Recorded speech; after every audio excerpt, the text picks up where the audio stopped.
Hello, everyone. Welcome to the Conservative Poet with me, Amanya. I am glad that you are here today. I've come down with a little something, maybe the flu, maybe the cold, maybe the situation. I don't know, but I'm feeling a little bit. I've got some nasal issues going on. My voice doesn't sound the way it normally does, but no worries. I was able to make myself a batch of homemade hydroxychloroquine, and so that magic is working itself out with me. So I'm feeling a lot better. And so I want to talk today with you guys. I'm making an overdue video from when I took a trip to Tallahassee. I remember. It was about the 26th of January. And that trip was in reference to the House meeting for HB1, which is school choice. They are looking to expand school choice. And so I'm making a video about some of the interactions that happened during that committee meeting with a particular representative. Her name is Representative Nixon, and I believe she's out of Tallahassee. No, she's in Jacksonville. And so the pushback that she gave on this bill that's going to help, people that looks like her and people that, looks like me. And, she's pushed back on that and doesn't want that option again to expand school choice. So all children are able to benefit from this. And so if you're interested in seeing that, we're going to get into it. I hope you join me, stay with me, so you can see the discussion with this representative and the sponsor of the bill, Representative Tuck, who is trying to bring this thing so that all children has that opportunity. So let's get into it right now.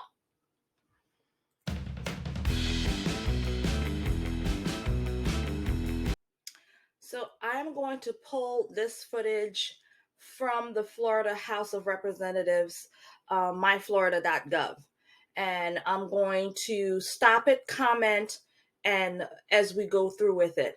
And I will leave the link there if you would like to go through the whole thing and watch it for yourself. It is maybe about 2 hours, I would say. But I think it's important because I want to push back on this. Again, these people say they're out there to represent you and to have your best interests at heart, when we all know in the society that public schools has problems. And they have problems that can be fixed, but they don't seem to want to fix these things. And so there's options out there for your child to go to a school that you think is going to be more beneficial. And so that's what this is. It's expanding choice and giving people options, because the public school system is failing our children. And so we want our kids to thrive. Everybody knows that if your kid is in a better school, in a private school, in a Christian school, they're going to have better opportunities. Okay? Not saying that there's no opportunities for you kids in the public schools. There is, but you're going to have a better shot. You're going to have a much better education, in my opinion, with other options, because they're not going to be teaching you all kinds of nonsense that you don't need to be learning as a child. So with all of that being said, let's get into Miss Representative Nixon and Miss Representative Tuck.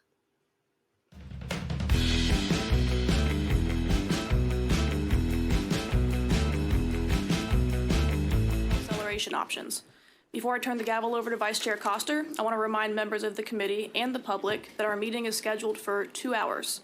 I want to ensure that we have time for members to ask questions on the bill, an opportunity for members of the audience to provide public testimony. I know a lot of you drove from near and far to get here, so I want to make sure you all have the opportunity to speak, and for debate on the bill by the members. It's my intent that we complete today's agenda. At this time, I'll turn the gavel over to Vice Chair Coster, and I'll sprint down to the podium. Transformational for our educational system, and here's why. We're expanding educational eligibility for scholarships to include any student that is a resident of Florida and eligible to enroll in kindergarten through grade 12 in a public school.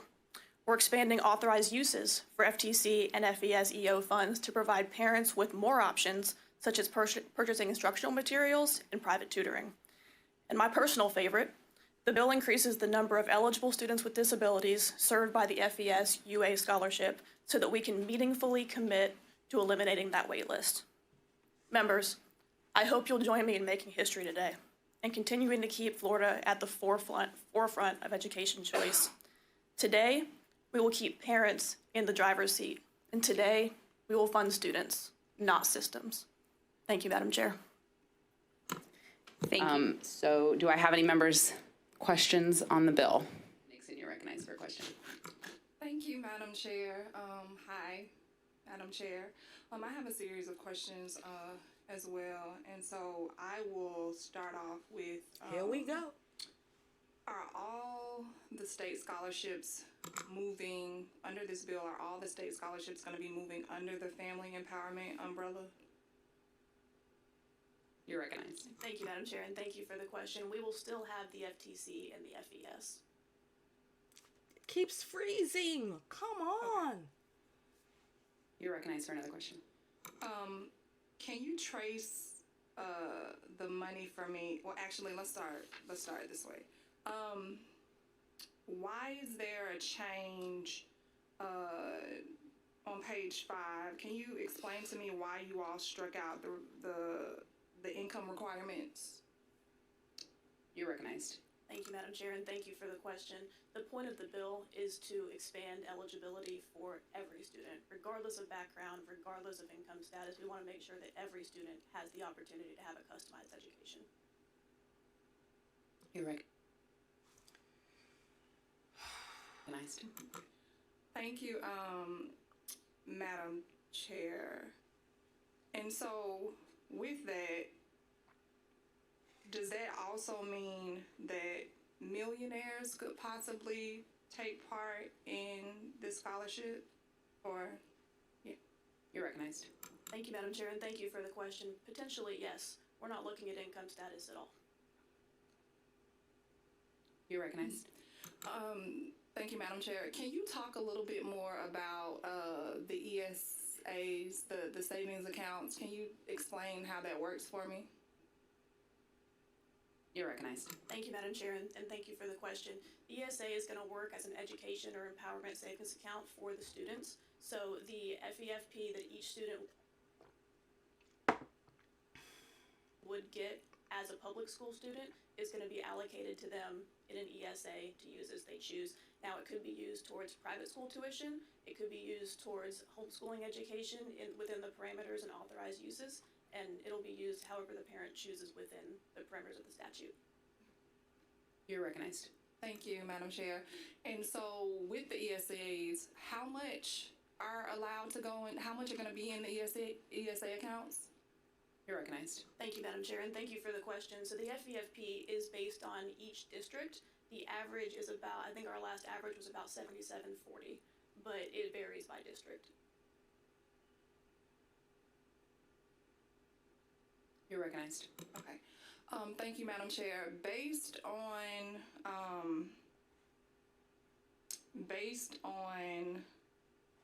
removing the income requirements, has there been any analysis, any fiscal analysis in regards to how much it would cost since we are removing these income requirements? You're recognized. Thank you, Madam Chair, and thank you for the question. The next stop of this bill is the pre-K through 12 approach, and there will be an in-depth deep dive into those numbers. But I will want to point out that the FEFP, if a student does not go to a district school as of right now, the district does not get that money anyways. So the funding structure really isn't changing. You're recognized. So thank you, Madam Chair. So I'm just trying to get clarity. Is this bill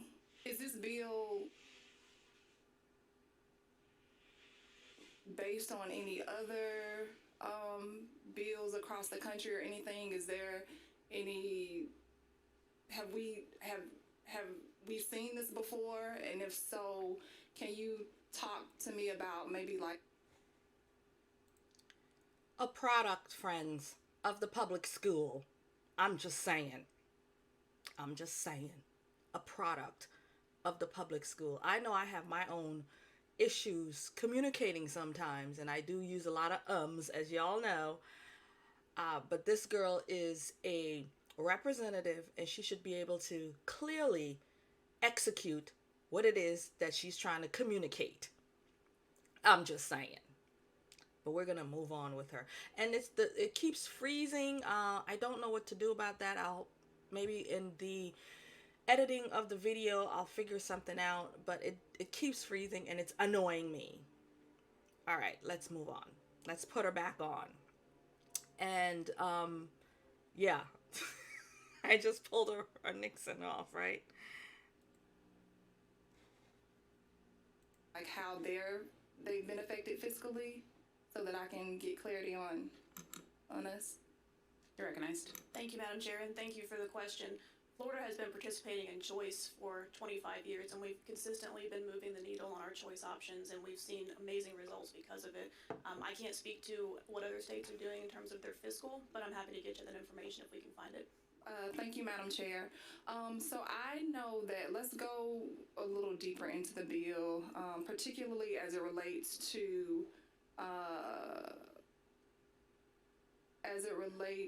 hold on, I have like a bunch of questions lined up.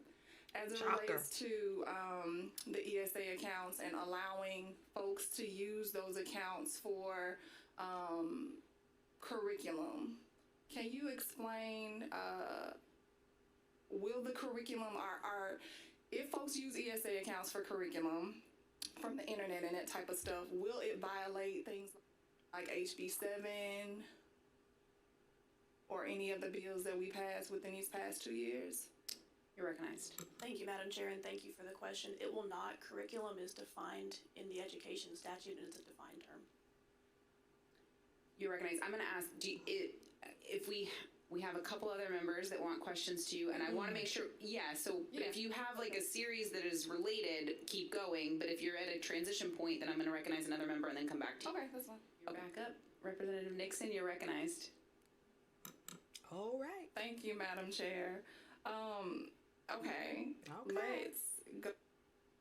Let's go. Where we going, girl? Where we going? Sorry, I have so many questions. So many questions. Shocking. Does HB1 violate Florida's no aid clause?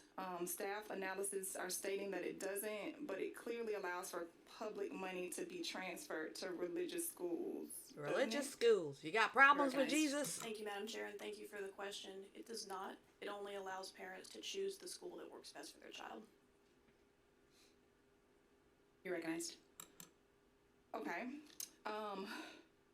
Can you tell me what the total dollar amount is, how much we currently spending on transportation vouchers, and what's the anticipated increase in money? They prepared her well. If we allow these private schools to access transportation? She's been well prepared. Thank you, Madam Chair, and thank you for the question. Are you referring to the transportation vouchers under subsection 2 of the authorized uses? I am. Sorry, it's super cold over here. It is. I believe I am.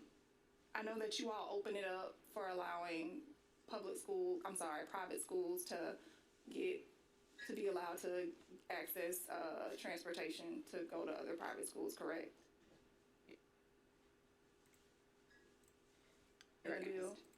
I can't say it enough. This is the result of a public school education. Representative Nixon, proud result of the public schools. What I believe you're referring to is subsection 2 of the authorized uses, which is the existing transportation scholarship, where if a student wants to go to a public school that is not the public school they are zoned for, they can have a transportation stipend to allow the parents to help with that transportation cost. You're recognized. Through the chair, I'm sorry. And so you're saying that our private schools are now allowed to, under your bill, private schools will be allowed, under Yeah. your bill, students that attend private schools will also be allowed to access the ESA funds for transportation as well. You're recognized. Thank you, Madam Chair. The transportation voucher that we have in statute currently is not changing. Thank you. Okay. Also,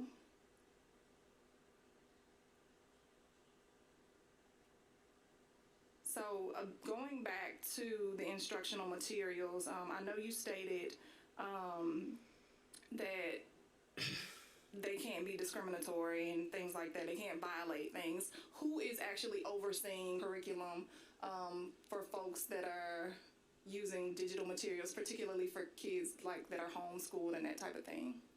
You're recognized. Thank you, Madam Chair, and thank you for the question. The SFOs that administer the ESAs will jointly come up with allowable purchases, and that'll come afterwards in rulemaking, but there'll be a list that parents can choose from. Okay. You're recognized. How many children are currently operating within the FEFP? You're recognized. Thank you, Madam Chair. The FEFP refers to every student that's a student in the state. I believe the calculation is a little over 2.9 million.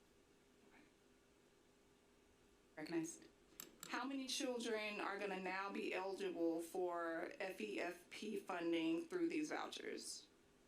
You're recognized. Thank you, Madam Chair. All students. And I don't want to get too into the weeds with semantics, but the point is to make every child eligible so that if something isn't working, the parent has the opportunity to make a change.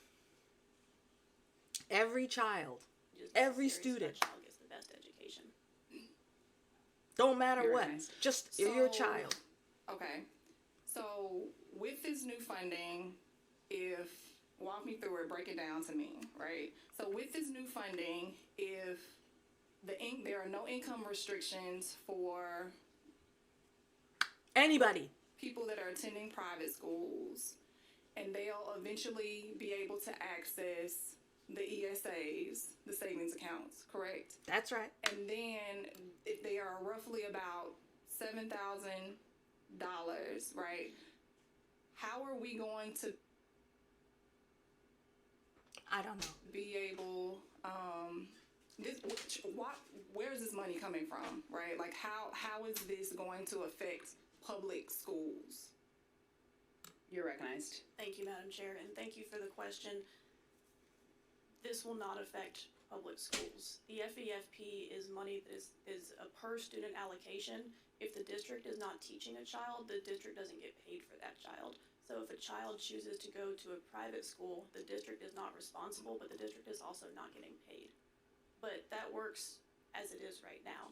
I mean, students move school districts, they move states all the time, and it works the exact same way. Do any of my colleagues have Alright. any questions? If you have more questions, you're recognized for another Oh my question. I don't goodness. see any other members. Oh dear. Well, actually, you're up. You're recognized. Thank you, Madam Chair. Can you tell me in what ways this bill create choice opportunities if private schools are allowed to discriminate based on race or sexual orientation or even hairstyles? The hammer, y'all. The hammer. How is that? Does your bill Charlotte take into is consideration that? You're recognized. Thank you, Madam Chair, and thank you for the question. Existing in statute, parents have to meet with private schools to go over code of conduct, policies, anything of that effect before enrollment. And I don't anticipate a parent having issues if that meeting has to occur beforehand. And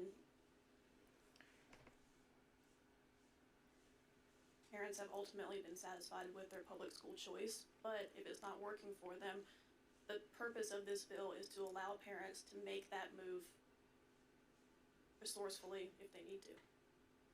You're recognized. So what you're saying though is that schools, private schools, can accept money, and they can also turn away kids based on how they express, based on whether they are members of the LGBT community, how they express their gender identity, the texture of their hair, their country of origin. She's like deer in headlights. Private schools can turn away students because of this and still accept money for students that do decide to utilize the ESAs. You're recognized. Thank you, Madam Chair, and thank you for the question. Private schools still have to adhere to the federal discrimination laws the same way that everybody else does. You're recognized. How will this impact access for students with disabilities? You're recognized. Thank you, Madam Chair, and thank you for the question. We're expanding access for students with disabilities. It's part of what this is. I'm not even a representative, and I understand that. So I know I had tried to get a meeting with you. I was able to get a meeting with Rep. Tuck yesterday, and I shared some concerns regarding like IEPs and things like that. I just have an issue with like her whole demeanor, like, you know, we're not even in a meeting really. I'm just here asking questions and, you know, it's just not very professional, honey. You're just not very professional, not polished, not anything. Again, I have to keep saying it. A product of the public schools.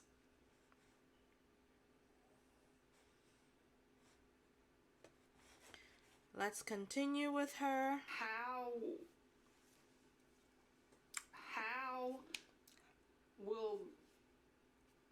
will this bill affect students who have IEPs if they are not? How does this support students who have IEPs if they are not? I'm sorry, I just went blank. Shocking there. Shocker. Let me back up. Will students with disabilities formerly on the McKay Scholarship have priority access? You're recognized. Thank you, Madam Chair. There currently isn't a priority necessarily. We're just expanding the program capacity so that everybody has the opportunity to facilitate or use that scholarship. You're recognized.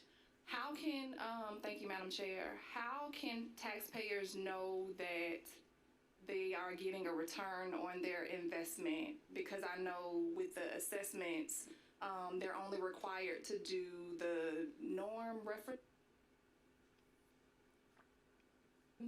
I think they're called. That's not the same as a standardized test. The standardized test or the progress monitoring that public school students have to go through. So how can taxpayers be sure that they're getting a return on their investment? And Representative Nixon, I just want... I'm just kind of curious. Is this girl an affirmative action put in? Is she an affirmative action put in? Like, you have no qualifications in reference to any of this to even be sitting up there.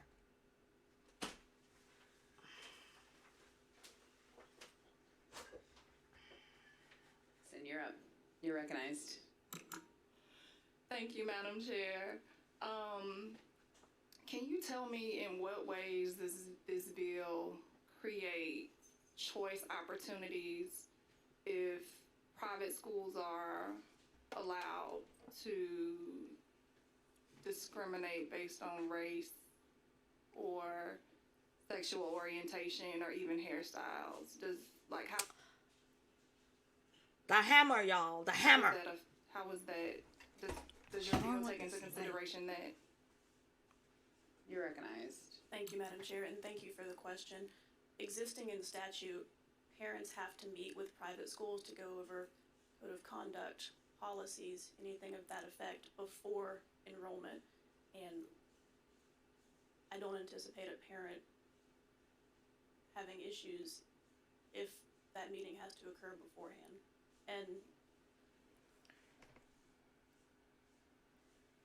parents have ultimately been satisfied with their public school choice, but if it's not working for them, the purpose of this bill is to allow parents to make that move resourcefully if they need to. You're recognized.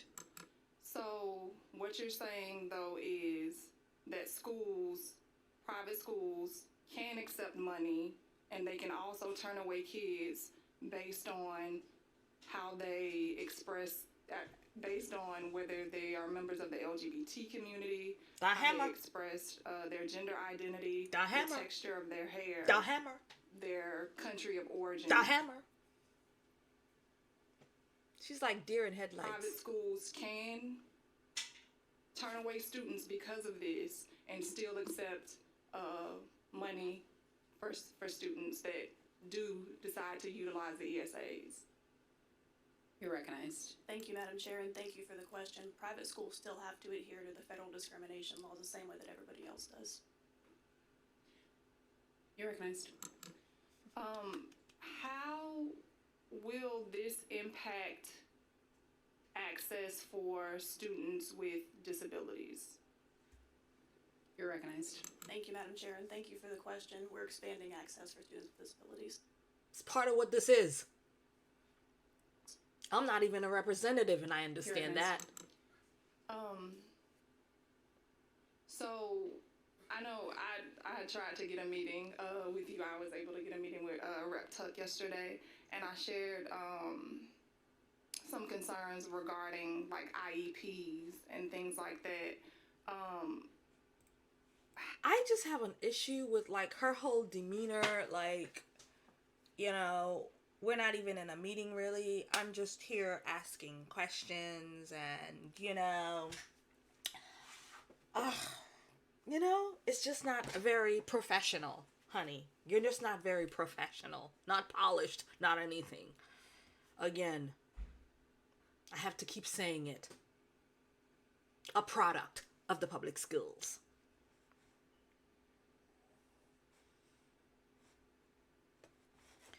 Let's continue with her. How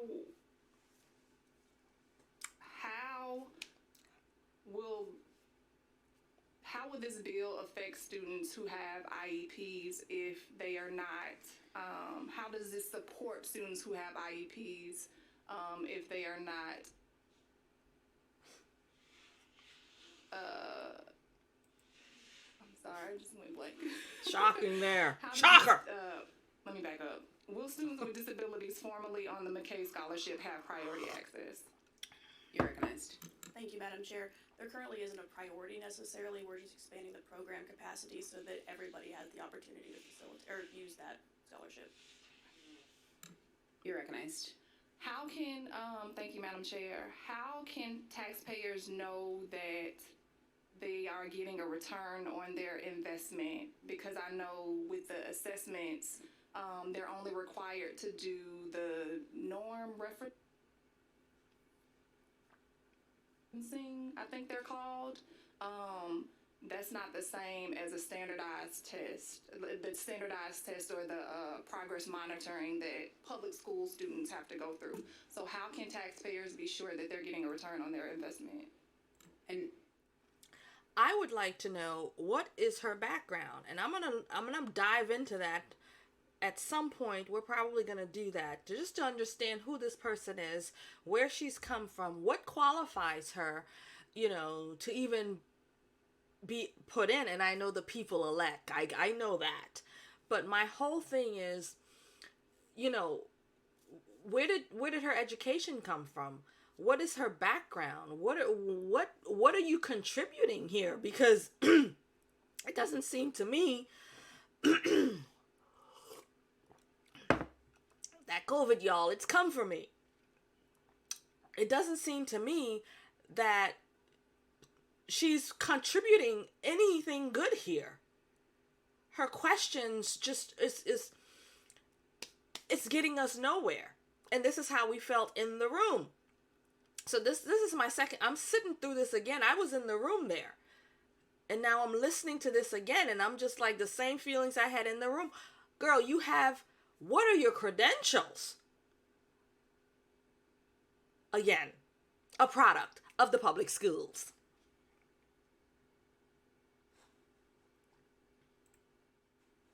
I want to clarify, when you say they, you're referring to the private schools? Private schools, yes. Okay, you're recognized, Chair Chuck. Thank you, Madam Chair, and thank you. They just had to fix her grammar because this girl does not have any proper grammar. She keeps referring to they. Nobody know who they are. Don't you know who we're talking about here? Acknowledge the people by the proper, titles. Who's they? Thank you, Chair. Is a great progress monitoring tool under the bill as well. The private school parents can ask their schools to administer the state assessment if they choose. But as of right now, the norm reference test is a progress monitoring tool that we can use. Okay. You're recognized.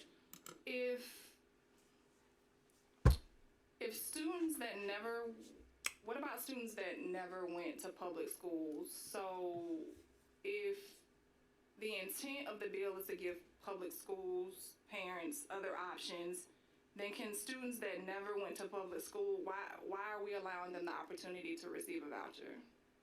You're recognized. Thank you, Madam Chair, and thank you for the question. Just to be clear, the intent of the bill is to give every parent an option, regardless of if they've been to public school. Every parent.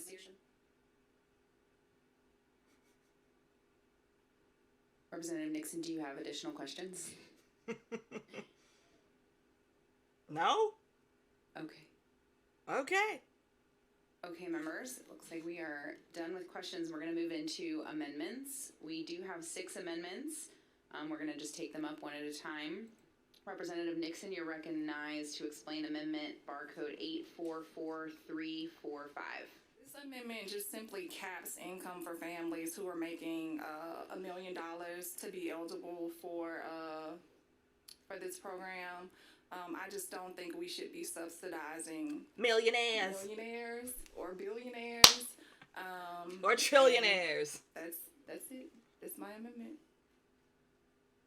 A disgrace. Members, any questions on amendment barcode 844345? Chair, members, this is an unfriendly amendment. The point of the bill is to expand options for all students regardless of income status, so I encourage everyone to vote down.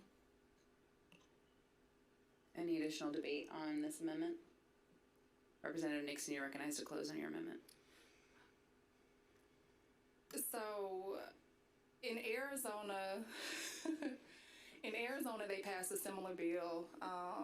They, in fact, had a fiscal analysis that they thought was going to be around $33 million, and it wound up being a lot more. Well over $300 million. I just don't think that we should be subsidizing millionaires to take funding from public schools. And so that's the amendment. I would ask that everyone vote up to ensure that we are retaining the quality education in public schools. And please vote up, folks. Wow. If you're in favor of the adoption of the amendment, signify by saying yay. Opposed, no? No. By your vote, the amendment fails. It fails. Representative Nixon, you're recognized to explain amendment barcode 804115. Thank you, Madam Chair. So this amendment, this friendly amendment, friendly to the people of Florida, actually prohibits participating private schools from discrimination based on a person's national origin, race, color, religion, disability, sex, familial status, person's natural origin, person's birthplace, ancestry, that's culture, federal language, law, sexual friend. orientation, It's gender federal identity, law. Expression, and the It's already texture of done. their hair. It provides that if a voucher school is found to have discriminated against the student, they will be prohibited from accepting state public funds for 3 years. That is the amendment. Representative Chair Tuck, you're recognized in debate.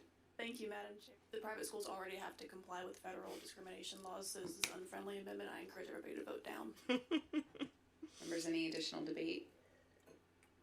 Representative Nixon, you're recognized to close on your amendment. Thank you, Madam Chair. And so I would have to basically push back on what stated, because currently Grant Park Christian Academy does not have to comply with the federal government. They are allowed to, they don't have to comply with, they don't have to have an LGBTQ inclusive The hammer, the LGBT. policy to receive federal funding for school lunches.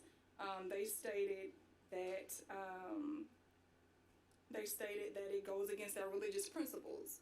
And so if they don't want to accept money from the federal government, and if being gay goes against their schools, discriminate against kids coming into the school.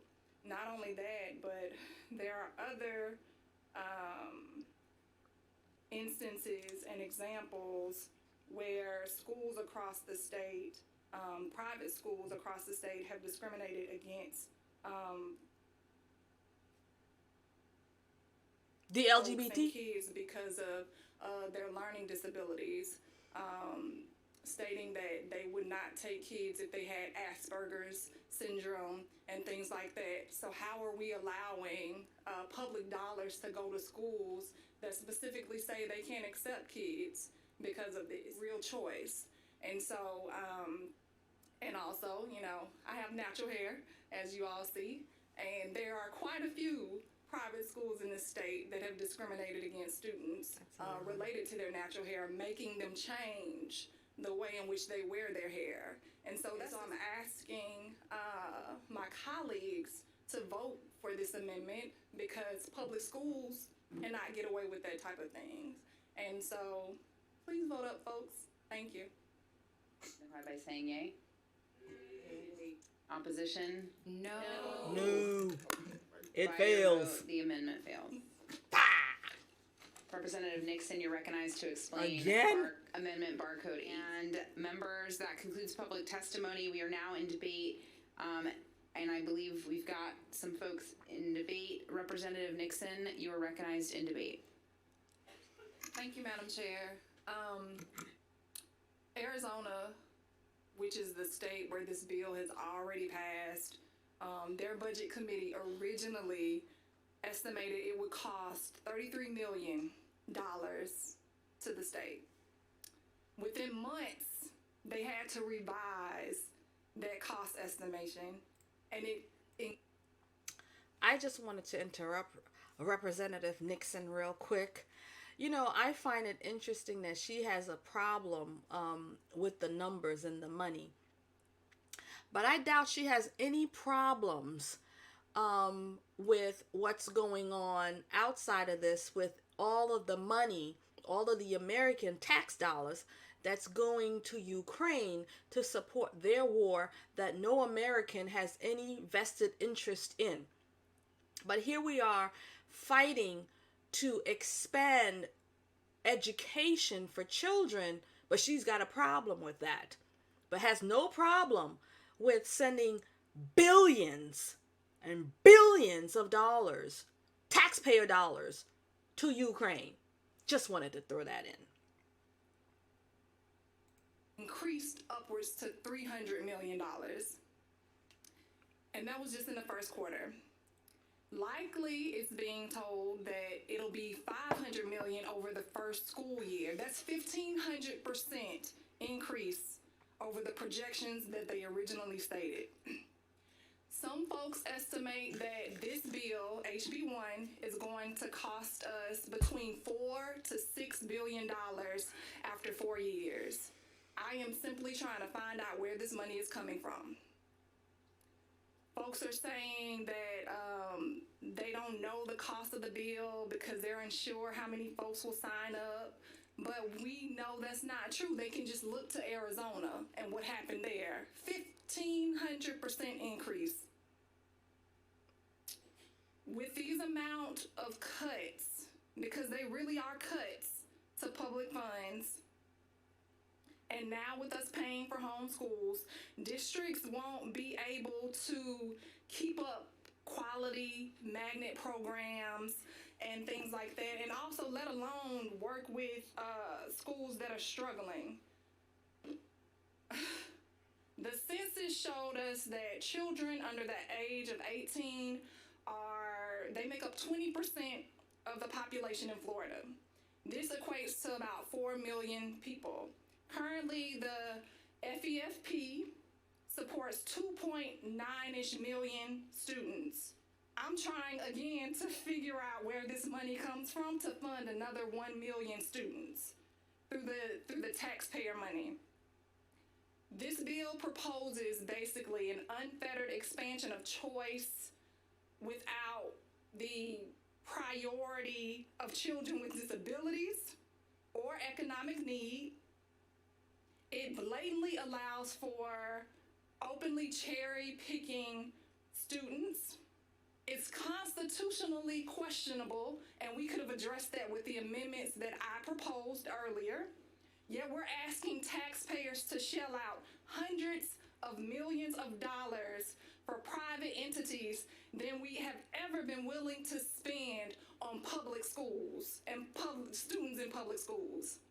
A lot of folks that are supporters of this bill came up today to talk about their success stories. Well, let me also get to the facts. Ooh. Over 1,500 of these schools, these private schools, one of which my child unfortunately is in, are unaccredited. 67%, which is one of the reasons that I'm against this, right? 67% of high schools with 12th graders are unaccredited. 220 high schools with 12th graders, 67% of high schools with 12th graders are unaccredited.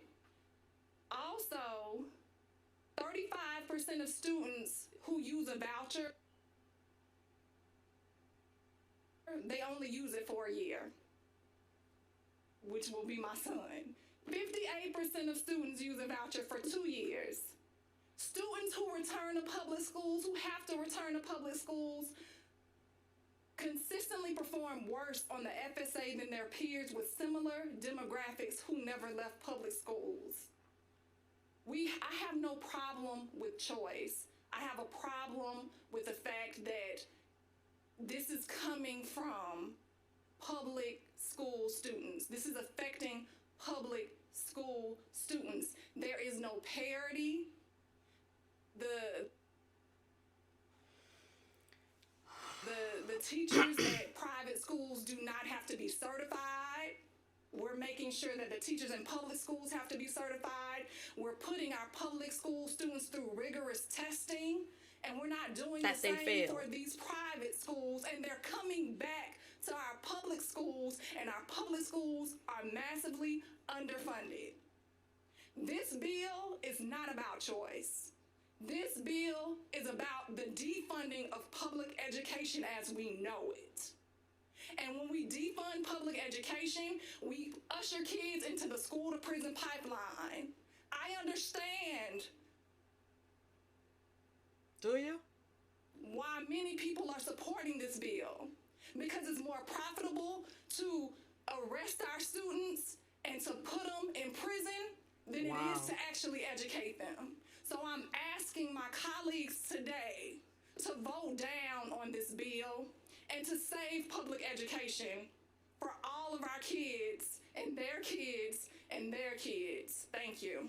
Organized in debate. And members, I will just remind everyone we have 10 minutes left of committee. We still have at least 5 people that want to debate, and we still have our sponsors of the bill to close. So.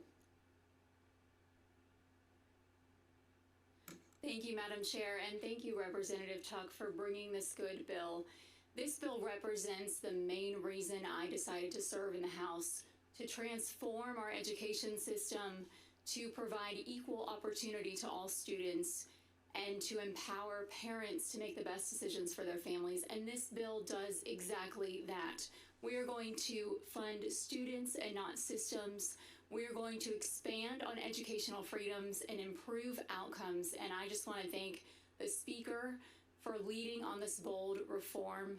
This is monumental positive change for our education system. So I am proud to sponsor this bill with you, and I look forward to voting on it today. Thank you. Representatives, Altman is excused. Amnesty? Yes. Baker? Yes. Bankson? Yes. Basabi? Yes. Chambliss? No. Dunkley? Yes. Garcia? Yes. Coster? Yes. McLean? Yes. Nixon? No. Shocking. Persons Mullica? Yes. Horace? Yes. Roach? Yes. Stark? Yes. Valdez? No. Waldron? No. Chair Tuck? Yes.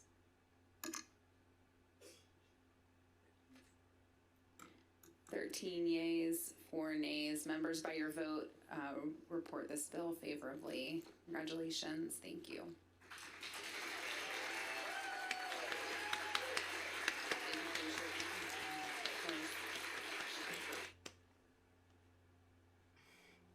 So there you have it, folks. That is the drama that unfolded in the first committee for House Bill 1. It passed, and we are happy and just so grateful that this happened. So that was the process of how all of this went down. And I cut out a lot of the audience participation. I think I'm going to make another video just to include that. This one is already too long. Just to include that, because we had a lot of pastors, reverends, men of God, men of the cloth, who came up to oppose this bill. And so I think I would like to look at that, and also look at the students that came up to testify of how good, you know, the experience that they've had through school choice and private schooling and things like that. I'm pulling a Nixon, right? I can't get the words out. I couldn't help that one. So yes. So I may make another video, but this is gonna wrap it up for now. Thank you all for watching. It was very interesting being in the room and doing that. I may stick a couple of pictures at the end of that just so y'all see. I did get to meet Representative Tuck, and I have a picture of that, so I'll stick that in there. So thank you guys for watching, and I will be making another video. And I'm gonna also cover my trip to Tallahassee last week. And this time, it was a different representative right here from Orange County who was doing the same thing that Nixon just did. And that's going to be a lot of fun. So y'all going to look out for that video. So thanks again, and I will see you next time. Bye for now. And by the way, we got a whole lot of souls to save. I'm going to be praying for Representative Nixon and her soul.